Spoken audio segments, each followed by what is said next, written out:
Adam Brand has won 12 Golden Guitars and has been nominated for an incredible 6 ARIA awards. Across 15 studio records, he has 3 platinum and 5 gold albums. His latest album is the wonderful All or Nothing, and I'm talking to him today. Hello, Adam. Welcome. Lovely to talk to you. Thank you. All or Nothing I found to be my favourite kind of thing, which is meaningful entertainment. And that means that I'm having a great time listening to it, and there's also a lot of meaning in the lyrics. So thank you for a lovely listening experience. Thanks for saying that. And there's a real sense on this album of you being completely present in each song. That's how I heard it. Like it was exactly the song you wanted to record at that point in your life. Is that accurate to say? Yeah. Someone recently asked me, said, look, when you went into the studio, how many songs was the process? Did you have to, because usually you'll get 20, 30, 40 songs and you'll whittle them down until you come up with your final 10. So how many songs did you go into this album thinking that you were going to choose from? Yeah. Because there's 10 songs on the album, and I said 10. There was no plan Bs, there was no other songs. It was like, yeah, I like that song. Yeah. That's something I want to do. Because I was totally going with my feeling, my emotion, whatever, the instinct or whatever it was. That's what I felt I wanted to sing at that time, and so that was it. Yeah. And I didn't overthink it. Sometimes you can, when you're thinking about an album in its entirety, you can put all the little boxes there and go, okay, well, I need this many up-tempo songs. I need one about drinking. I need one a sad song. You know what I mean? All those kind of things. Didn't even for a second think about any of that. Yeah. It was totally just wanting to sing what I wanted to sing. Yeah. Yeah. And do you think that's because you've reached a point in your career where you just think, I don't have to tick all those boxes, because you do have, 12 golden guitars, you have gold albums, platinum albums, so you're at this point now where hopefully, I would hope that you can just say, you know what, I'm going to do what I want to do. Yeah, or you could think of it like, that movie Grumpy Old Man. Yeah. You get to a stage where I don't care. I'm grumpy and I'm old. Yeah, right. Well, I don't think you're old enough to quite qualify yet, and you don't seem too grumpy to me, but I'll take that. I think this album also sounds to me like an expression of appreciation for the opportunities you've had, gratitude for the way things have gone, and awareness of the work it takes to make the most of all of that. Did you have any themes you were consciously working with as you chose those 10 songs? Life themes, basically. It's the things that are important to me, the things that felt like they spoke to me.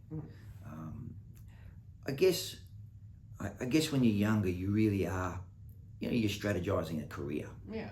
Okay, I really want a song that gets the crowd pumping their fist in the air, or I really need a song that says this. Whereas, as we sort of spoke about before, there was none of that kind of thing with this one. It was more so about, what do I feel is important now?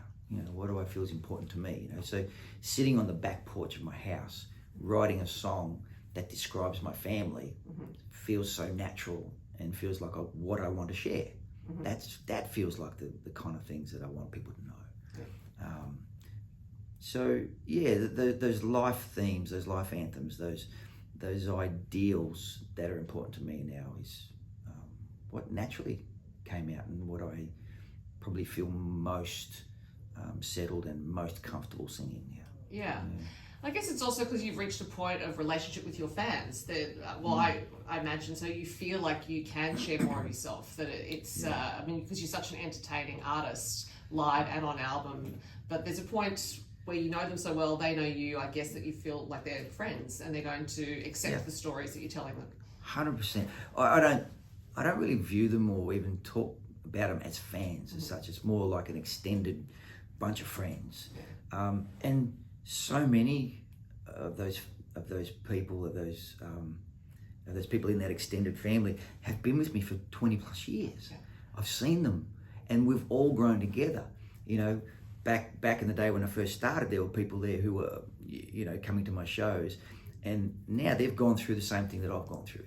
We've gone through it through relationships. We've had breakup relationships, we've had new relationships, we've moved houses, we've bought cars, we've had things succeed, we've had things fail, we've had starting to have kids. Yeah. It's all those things. So they've grown as I've grown, and so we're sort of talking about the same things. Yeah. If I sit down and have a conversation with them, and not just sing on stage for them.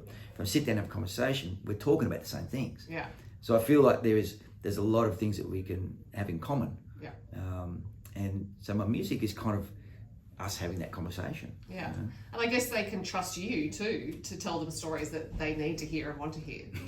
Yeah, we're all going through the same stuff, so they're going, yes, I know.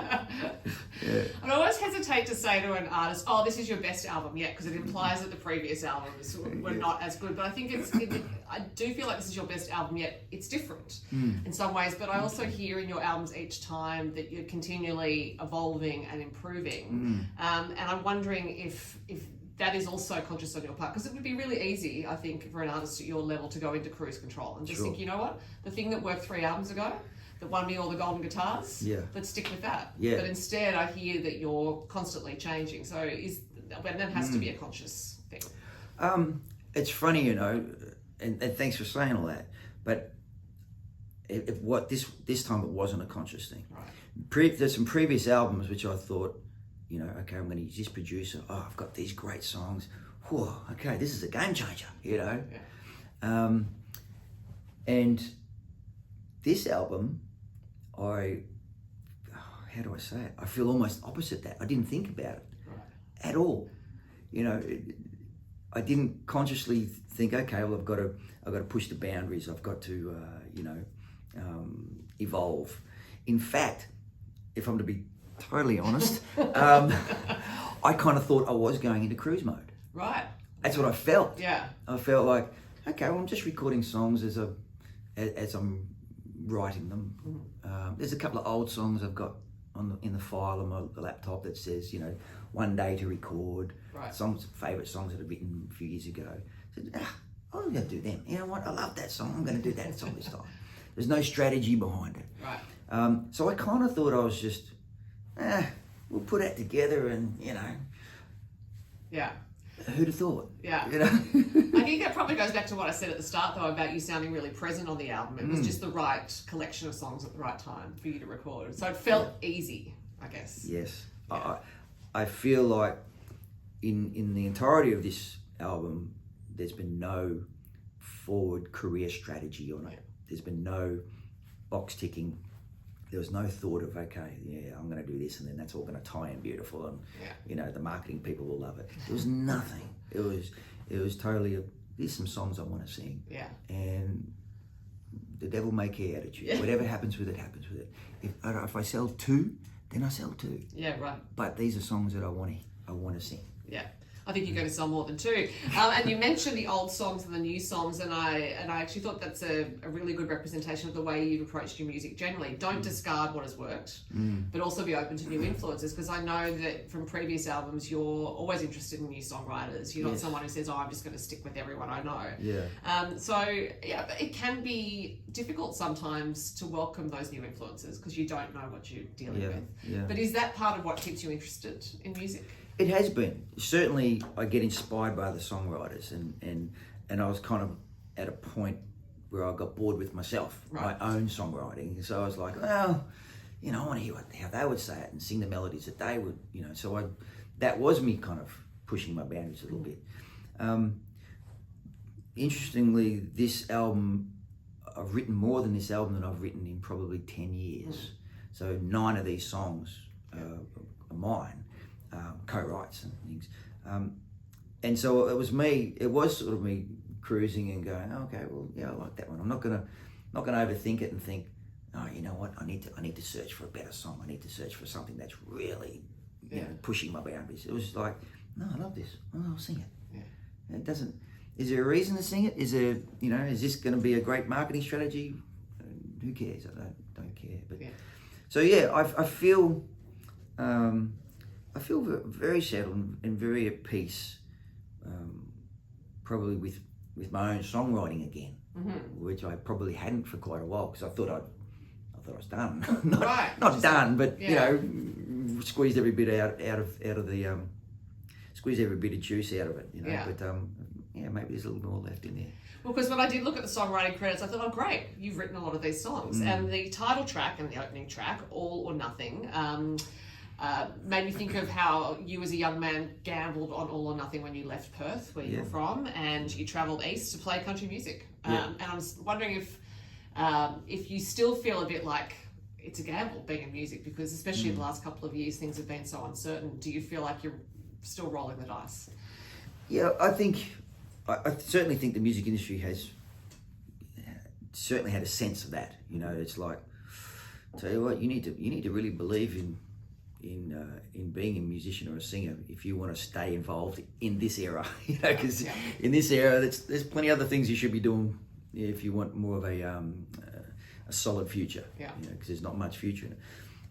But you know, music, as we know, is something that is deep inside of you. So again, the devil may care. Who cares? Who cares if it's commercially, you know, successful or not? It's something that I have to do.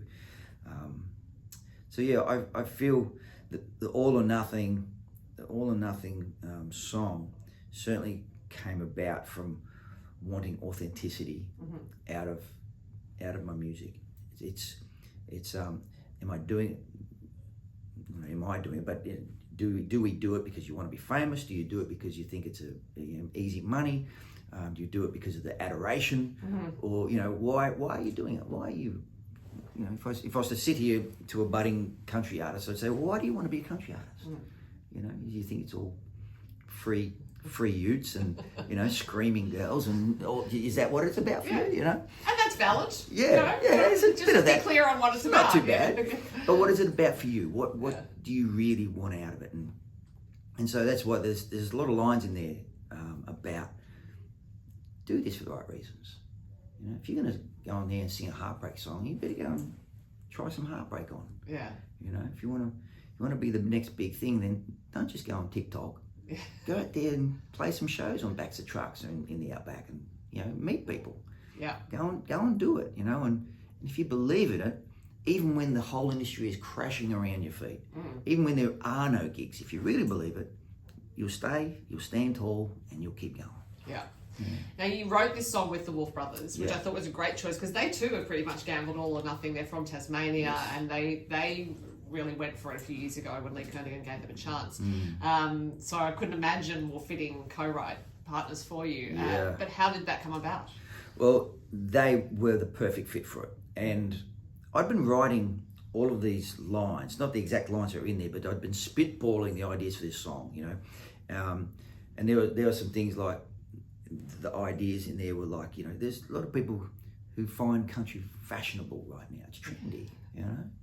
Yeah, so there's a reason to get involved in it, because it's trendy, you know. Radio's starting to play us. Oh, let's give them to. Finally, radio's starting to play.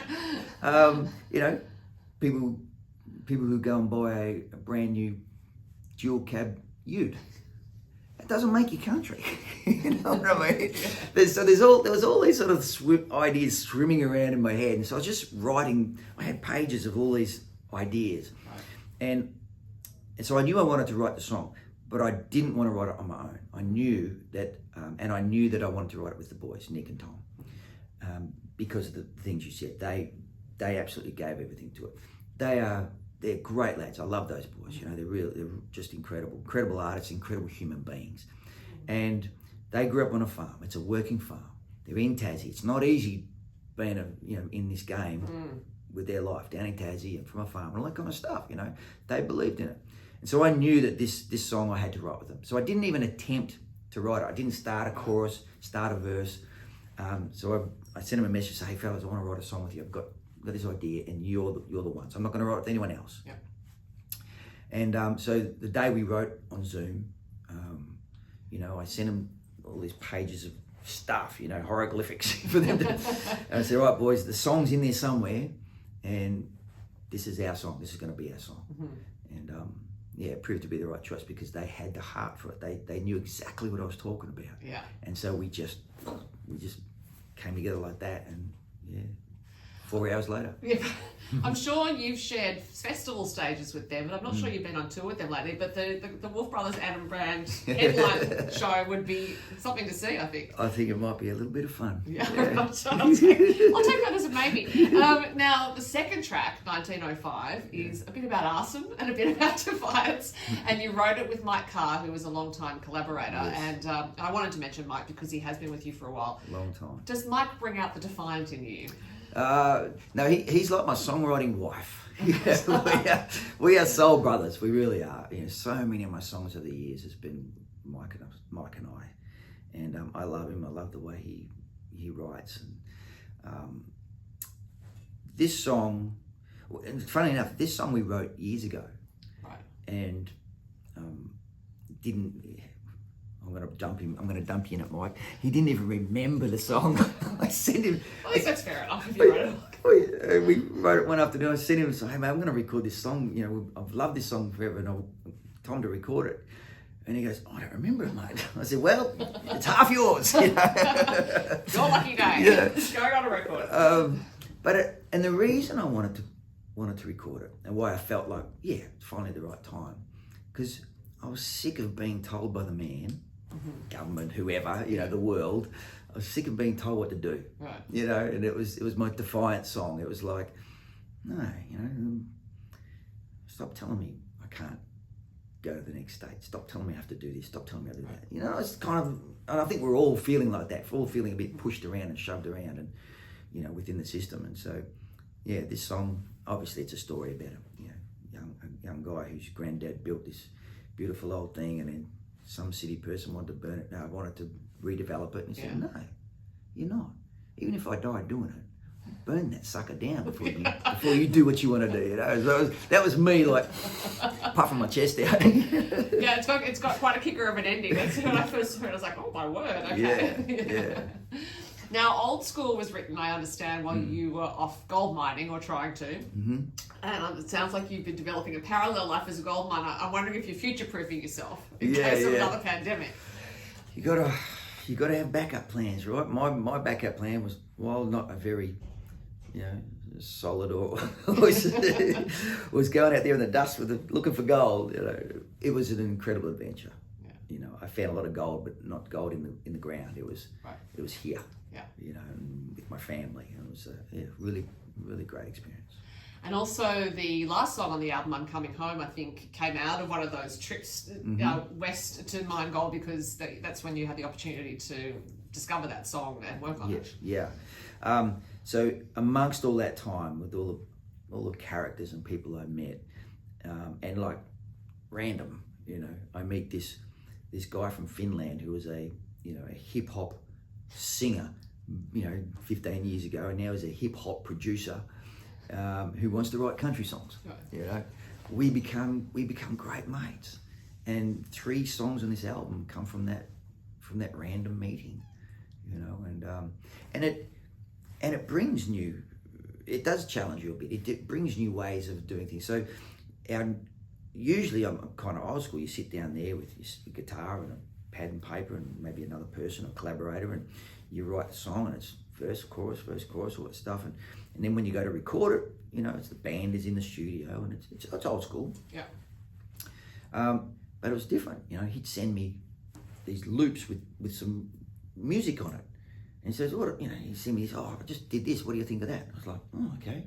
And I just start thinking of lyrics that would suit it. Right. So there's just, and it'd go back and forth, and it's really interesting. I was enjoying it. When it come to record it, it was just him and his laptop in a studio, in a little studio or wherever, you know. And one little studio was just in this little office with this little vocal booth made from 90mm PVC that you buy from Bunnings, you know, white plastic polypipe. Made this little frame with black curtains around it, you know. I'm in there singing these songs, and I was layering all my own vocals and doing all the harmonies and backups to it, the way that they would do a pop album. Yeah. Know? And I was just going, "Oh, this is fun." Right. Just because it's different, I guess. Yeah. So you just never know where this connection is going to take you and what it's going to come from it. But this was a really nice, payoff, nice chance meeting. Yeah. But also to be open to those connections, because again, at the stage of your career you're at, you could just think, "Oh, I'm just going to do things the way I'm used to." But I think that's part of why the music gets richer, is you're really open to new ideas, to new collaborators, to new audiences. I love it. Yeah. As I said before, I get bored with my own stuff, you know. But totally flying by feel these days. Yeah. You know, what feels right. Yeah.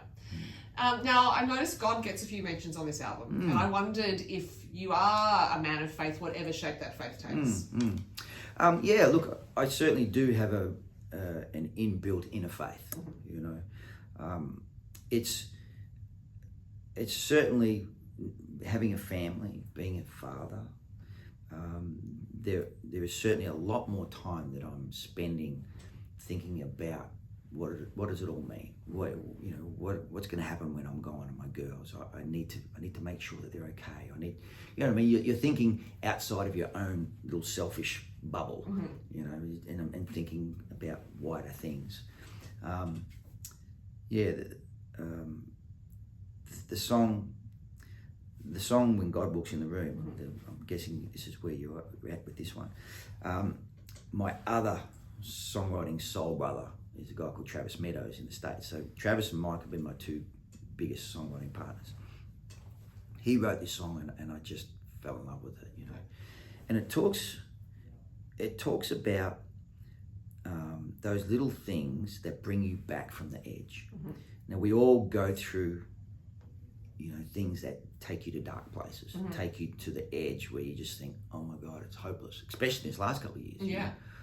What's the world coming to? Oh my God, what's my future? I've got no future. Oh, you know, you get to this point where you really feel like crawling under a rock. And then this song talks about those little things, somewhat insignificant things, but they're powerful things that bring you back from the edge. They're things that save you. Watching my little girl eat ice cream, you know, thinking about the things that my partner does which don't mean much, but just show me that she cares, and the strength of that. Thinking about all the things that you sit there stressing about, you know, just the tax man and all these things, but there are these little amazing things in our life which we overlook that have the power to bring you back from that edge. And that's the thing, it can bring you back from the edge as powerfully as if God walked through that door right now. You know, there's been times where I've just had a terrible night, I've tossed and turned, and I think, oh, what's the future hold? And then my little girl will wake up and she'll go, Daddy. And you know, that's as powerful as if God walked right through that door right now and went, hey, I'm God. I mean, if that happened, we would be like, you know, holy crap. I mean, we probably wouldn't say holy crap. But you know, we go, you know, it's powerful. Yeah. And that's what that song to me talks about. It's bringing me back when I need to be brought back, being found again. Yeah. I think the word resilience has been overused in the past couple of years, or nearly 3 years now. But when it comes to the musical artists in this country, people like you, Amber Lawrence has just released a great album. What I find incredibly moving, actually, about artists like you, and you in particular, is that you've been able to create great art out of what was a very challenging time, unprecedented, unexpected, so uncertain, and yet somehow through all of that, and Amber's another example because her latest album is her best too. So I don't know where you've all found it from, but it's really, on my side of things, it is really moving that you've maintained this commitment to art and delivering something to fans that can help them find that piece of God walking through the room, I think. Yeah. I think we're just all emotionally a lot rawer. Right. I think we've gone through this fire, this thing, and we've gone, oh, okay, life's a little more, we're not being as flippant about life. Right. We're not being as, it's all right, we can always get more, we can do more, there's a never-ending supply, we can do this, we can do that. It's like we are, you know, looking at what we have as being more special, because I don't think we were as much before. Right. I certainly wasn't. I was more so of, it is a never-ending supply. Right. Yeah, we'll always be able to do that. Right. We may not be able to. Yeah. You know. So, yeah. But I'll ask you one last question, and I mentioned future-proofing with the gold mining, but I'm wondering actually if succession planning is on your mind, because you now have 2 daughters. That's at least half a band. Yes. So maybe you can train them up. I'm certainly not going to be adding to that band. 52 and having a baby is probably a bit of madness. In fact, we had Pepper obviously, and so people were saying, "Oh, have another one. It's easy. You know, you've got one. Yeah, right. Two. It's not the same amount of work. Everything's in place. Don't worry, it'll be much easier." Liars, absolute liars. It's double. It's so hard. Okay, I'm stop whinging because there's people with 3 and 4 who do it. I don't know if that's my choice usually. Yeah. But look, it's so amazing. You know, I just love. There's nothing more I love than being a daddy. I spent all my life being a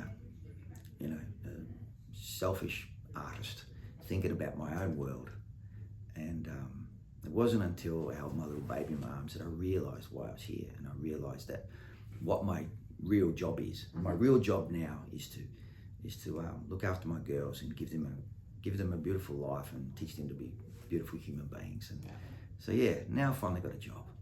Well, it's a great job, as is that other job you have, and it's a great album, All or Nothing. Thank you, Adam, for speaking to me today. Thanks, Sophie.